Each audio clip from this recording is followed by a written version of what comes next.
Didn't they just draft Myers? Michael Mayer last year, Brock Bowers this year. They're going two tight ends sets. That's crazy. Well, I mean, Buffalo's kind of doing the same thing with Dawson Knox and Dalton Kincaid. So Bowers will be the move guy on the outside. You know, he'll work from the slot while Meyer stays in line. It's a Luke Getsy offense, though. They love to use the tight ends. I think they could probably make this work, assuming the quarterback. I will say this, Brock Bowers doesn't look happy. I saw his face. He didn't really look happy. Jeff would be devastated, too, if he wasn't drafted by the Jets. Buddy, wait till that guy figures out what the spearmint rhino is. He's going to be plenty happy. Bowers. Wait until he learns what a casino is. I think the spearmint rhino is going to outweigh blackjack. Wow, this is going all over the place. Once we hit 8 or 9, everything started to change, Jeff. I mean, it's unbelievable. It went from Michael Penix, and nobody thought Michael Penix was going to go. I didn't think he was a first-round draft pick. I thought he was falling out of the first round. The guy's in a top 10. First time ever we see 5 quarterbacks go in the first 10 picks. I mean, 4 would have been is crazy, but 5, and now all these guys. And I don't. We've went over this. Some people thought Brock Bowers was a top 10 pick. Fautanu, a lot of people believe was a top 10 pick. And all these guys are falling out. And this is what happens in the draft. You never know what's going to happen. It is absolutely amazing. Wes, what are your thoughts? I know you're on mute. What are your thoughts? Well, he's a great tight end, but you look at the needs of all these teams. This is a really odd one for me that this one is going to the Raiders just because they have so many more pressing needs. And I look at things as a handicapper. I don't even know that there's a tight end in the league outside of Laporta and Kelsey that would represent even 1 point on the spread.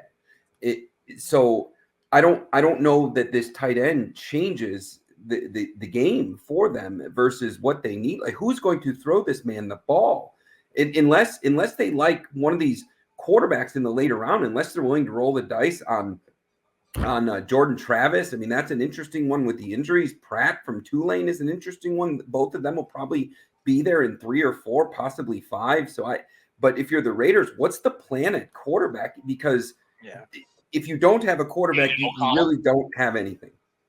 Yeah, it's interesting because I was talking with Scoops before the show too. Like Michael Mayer in a Luke Getsy offense might have been the high upside, and Dennis, you're a fantasy guy. You might know this might have been a high upside fantasy pick with this year, but now two of them are going to probably do a lot of 2 tight end sets now, especially if Devontae Adams, he says he's happy now, but maybe not for the long term.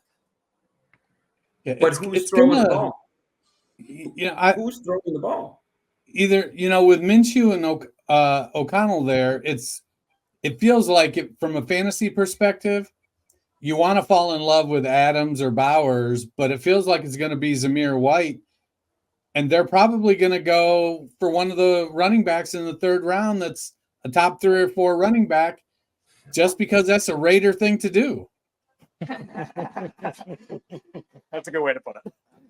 There's a lot of things the Raiders like to do. I don't understand this move, but I know Jeff wasn't happy, but it's not. I love this move for them. I love this move. What is this? Like a love fest for Brock Bowers? Why don't you go and marry him?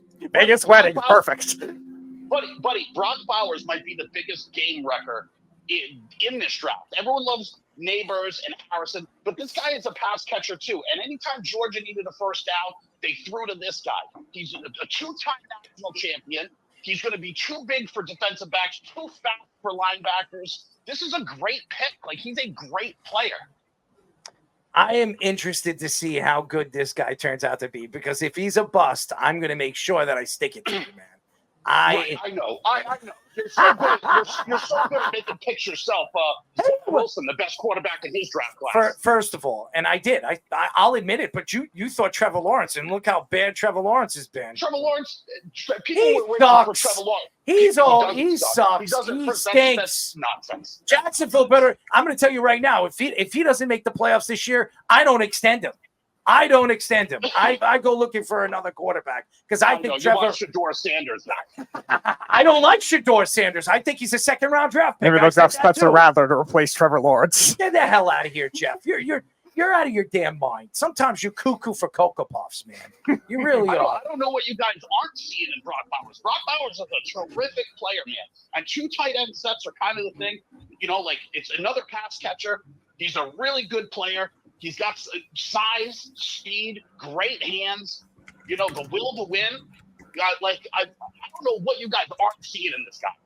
At this point, what I'll say about the Brock Bowers move is it's very similar to Kyle Pitts. He's in the wrong situation, so his potential will never be lived up to. Kyle Pitts was every bit the game breaker that Brock Bowers is, and that was a good Florida team that couldn't play defense. And Kyle Pitts was an incredible college tight end with a tremendous upside, but he went to Atlanta without a good quarterback, and that's what this Brock Bowers move feels like now. If he would have gone somewhere with a quarterback or some other threats. Just complaining that J.J. McCarthy was a 2nd or 3rd round pick, and now that they're all gone, you're dying for what? Spencer Rattler to be taken by the Raiders just so they draft a quarterback? Make it make sense.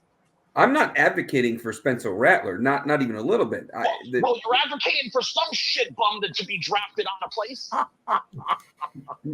No shit bums. I am just simply comparing Brock Bowers to the Kyle Pitts and the situation that he is now in being very similar, and the path looks very similar. We've seen it before.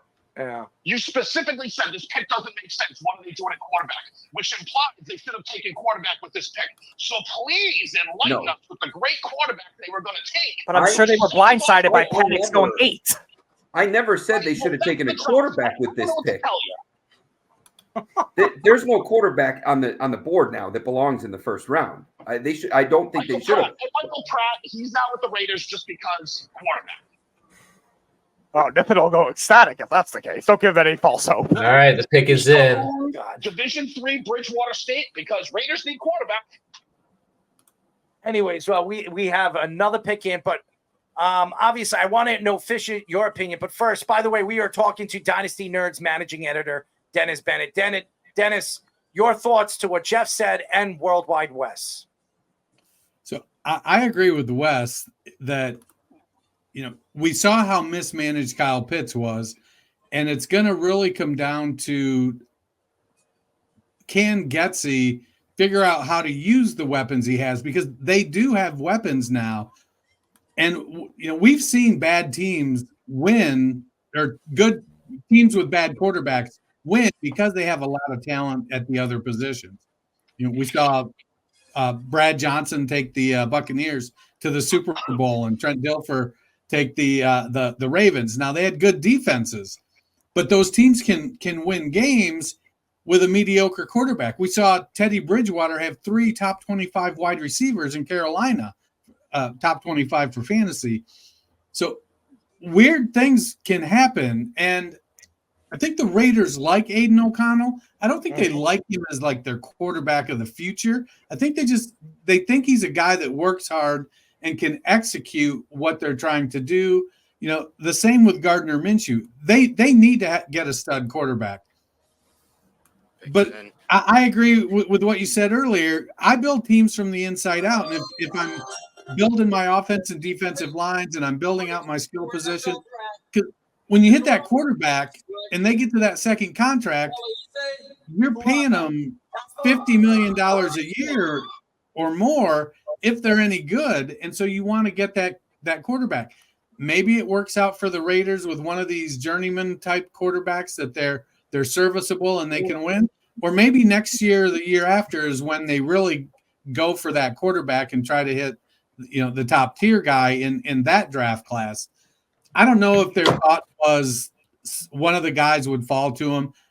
Honestly, I don't think Penix or Nix, either one, deserved to go as high as they did. I really didn't think Nix was a first round pick, and Penix late first round at best. But I tend to prefer a quarterback with a big arm, and Bo Nix had 30% of his completions last year behind the line of scrimmage. So, but that's kind of that's a Sean Payton guy. I think that he could have traded back and got him, I just think at that point there was nobody anybody wanted to come up and get.